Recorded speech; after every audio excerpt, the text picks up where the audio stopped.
जल दिनाच्या हार्दिक शुभेच्छा। सध्या मी आता मूलच्या उमा नदीमध्ये आहे।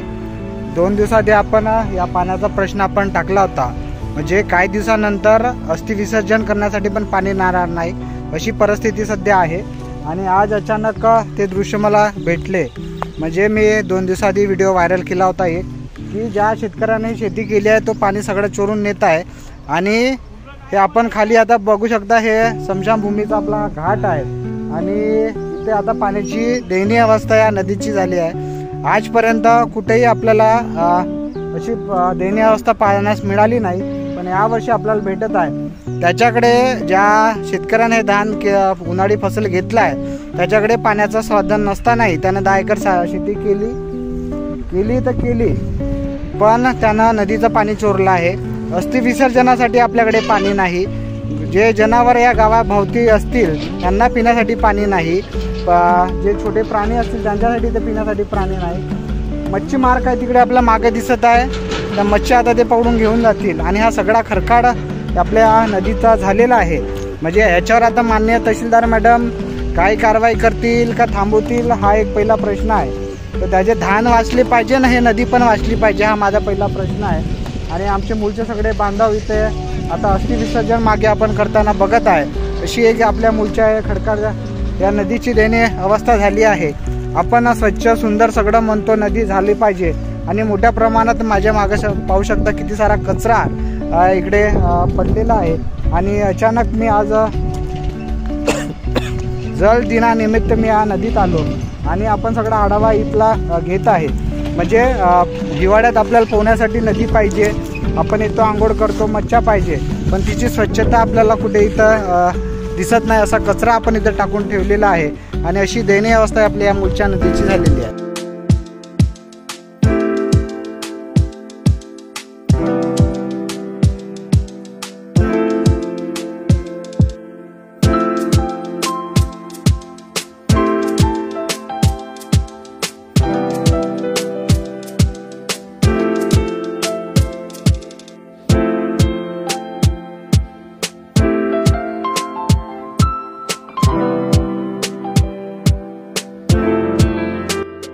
भर उन्हाळ्यातही अक्कापूरच्या महिला या नदीवर कपडे धुण्यासाठी येतात। म्हणजे 2 महिन्यानंतर इथं पाण्यात काही दिसणार नाही, तुम्हाला फक्त रेती आणि खडक दिसेल। म्हणजे अशी परिस्थिती सध्या आपल्या या मूलच्या नदीची होताना दिसत आहे। ह्या सगळ्या महिला आहेत, ह्या कपड्या धुण्यासाठी आता जेमतेम 4 वाजलेले आहेत आणि ते कपडे धुण्यासाठी या नदीवर आलेले आहेत।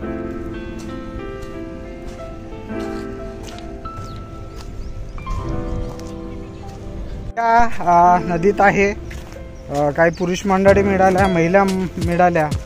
सातत्याने एक लढा हा मूलभूत सेवेसाठी, हे सगळं आपण प्रामुख्याने सगळं करत असतो।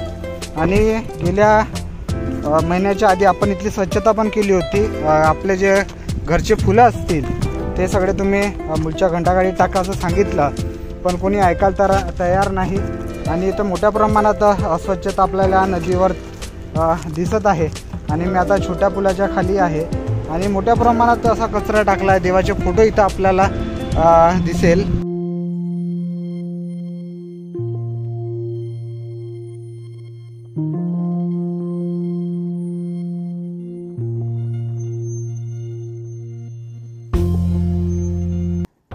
आता छोट्या पुलाच्या खाली आहे आणि आपल्याला पाहू शकता, म्हणजे थोडंफार पाणी इथं बाकी आहे, तो पण इथून सोडून नेण्याचं काम सध्या चालू आहे। 2 इकडे ट्यूबवेल टाकलेले आहेत आणि पाणी इथून चोरत आहे। म्हणजे एवढं असतानाही पाणी अडवण्यासाठी कोणी अजून आवाज उठवलेला नाही, हे एक शोकांतिका मला वाटते। म्हणजे एकही पाणी राहणार नाही।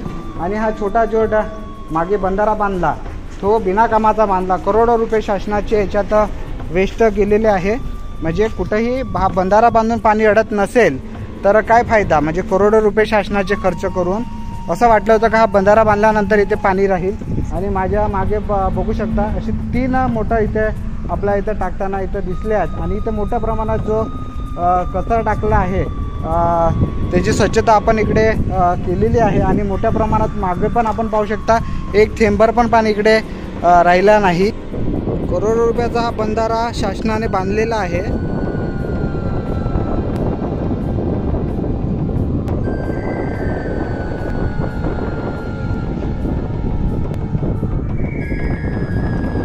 आपली नदीच आपण इथे नांगोड केलं, स्वच्छ ठेवलं तर चांगलं होऊ शकते. सध्या मी एकटाच येऊन इकडे सगळ्या या गोष्टीचा आढावा घेत आहे आणि मोठ्या प्रमाणात इथं जो आपण कचरा टाकला आहे तो सगळा पडलेला आहे इकडे आणि अशी पूर्ण दयनीय अवस्था बघू शकता या नदीची झालेली आहे. याची आपण स्वच्छता अभियान करणार आहोत. आपण याच्यात सहभागी होऊ शकता. आपण त्या साईडला आता जाऊन बघूया की कशी परिस्थिती आहे.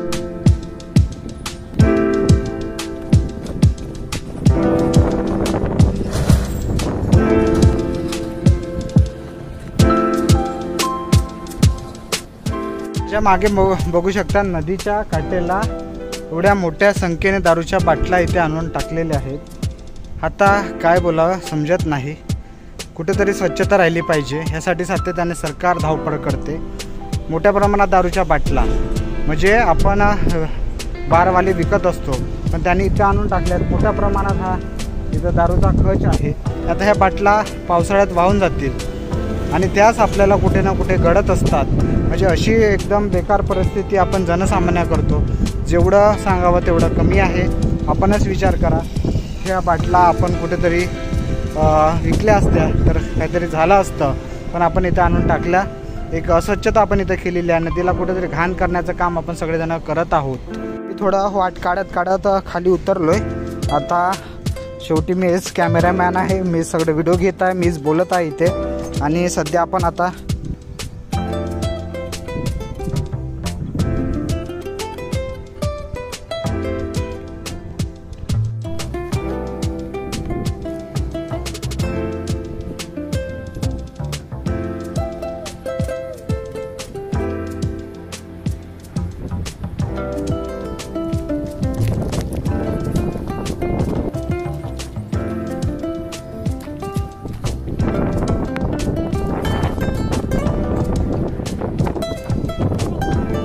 आज जल दिन दिवसाच्या निमित्तानं सगळ्यांनी बॅनरचे स्टेटस ठेवलेले आहेत पण काही मतलब नाही.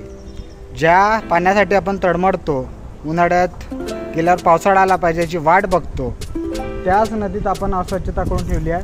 माझे आपण मागे बघू शकता असे मोठे असंख्य असे तुम्हाला नारळ दिसेल, हार दिसेल, असा एक प्लास्टिकचा सगळा हा कचरा आपल्याला इकडे दिसेल आणि असंख्य नारळ आहे. देवादेवतीचे देवांचे फोटो इकडे आहेत, हार टाकलेले आहेत. आपण या खडकाड याच्यात आपण टाकून काय साध्य केलं? पुण्य भेटलं का?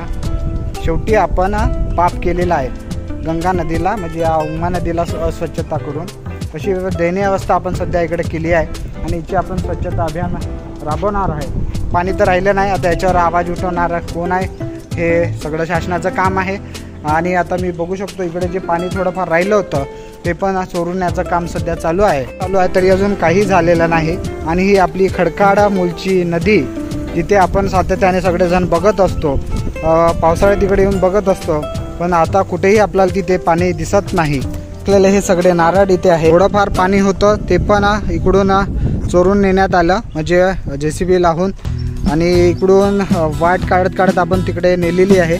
तिथपर्यंत आपण आता जाणार नाही. रिटर्न करण्यासाठी तो पण गणपती आपण असंच टाकून ठेवलेला आहे इथे.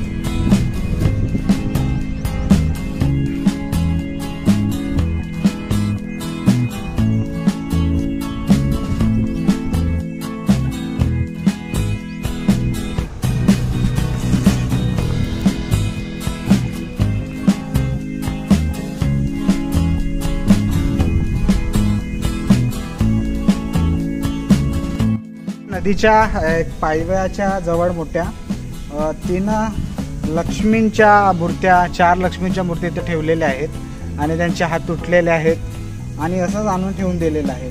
म्हणजे आपण भावपूर्ण श्रद्धा अर्पित करतो, पूजा करतो, हात जोडतो की माझं चांगलं झालं पाहिजे. पण आपण पाणी हे बुडवलं असतं तर छान झालं असतं. शेवटी आपण इथं ठेवून काय साध्य केलं हा एक माझा आपल्या सगळ्यांना प्रश्न आहे. शेवटी नाव घेतलं फिर जातीवाद होतो आणि दंगल घडते असं सगळं होताना दिसतं. पण प्रामुख्याने आपण ज्यांना मानतो त्यांची पूजा करतो, आपण घरात रोज आरती करतो आणि सगळ्या गोष्टी श्रद्धा ठेवतो. आणि अशाच 4 दुर्गादेवी असेल, सरस्वती आहेत आणि सगळ्या ह्या 4 मूर्त्या इथे ठेवलेल्या आहेत. इथं त्यांचे हात तुटलेले आहेत. असा कुठेतरी हा दृश्य मला म्हणजे विचार करण्यास भाग पडतो. आता याच्यावर बोलायचं काय, पण मी याच्यावर काही बोलणार नाही. पण हे आपण विसर्जित करू. म्हणजे समोर पाणी असताना आपण त्याच्यात विसर्जित केलं असतं तर कुठेतरी फायदा झाला असता. आणि इथं मोठ्या प्रमाणात जो कचरा आहे, आपण आज या नदीचा आढावा घेतला. मूलच्या सगळ्यांना विनंती करतो की आपण जनसामान्य हा सगळा इथं कचरा आणून टाकू नका, जेणेकरून आमची नदी चांगली राहील, सुंदर राहील. आणि मोठ्या प्रमाणात इथे पुस्तकाचा ढेर पण मला दिसत आहे. आता आत्म्याच्या 3 काळाची कहाणी हे ज्ञान आपण आत्मसात केलं पाहिजे. आणि इथं खूप सारे देवाचे फोटो आपण या नदीत टाकला आहे. याच्यानं आता काय पुण्य भेटणार आहे, काय साध्य होणार आहे आपणच ठरवा. याच्यावर काही भाष्य करणार नाही. पण हे सगळी आम्ही स्वच्छता अभियान करणार आहोत. आणि हे नदी स्वच्छ करण्याचं काम आपण करू. जेवढा पण कचरा असेल हे पूर्ण मूलची नदी स्वच्छता करणार आहोत. पाण्यासाठी आपण आंदोलन करणार आहे. 2 दिवसात हे सगळं थांबलं नाही तर या नदीच्या काठावर येऊन मी इथं बसणार आहे आणि स्वच्छता अभियान होणार. आपण याच्यात सहभागी होऊ शकता. कृपा करून हे पुस्तक हे छापण्यासाठी खूप मेहनत लागतं, ज्ञान लिहासाठी लागतं. आणि याचा चांगला आपण अभ्यास करा. असे करून काही साध्य होणार नाही. आणि नदीत टाकल्याने असंख्य असा कचरा आपल्या आता इकडे मागे आहे. आणि ठामपणे आपण सांगतो की आता आपण ही लढाई लढणार आहोत. मूलच्या नदीचं पाणी थांबलं पाहिजे, कारण की आज जल दिन आहे.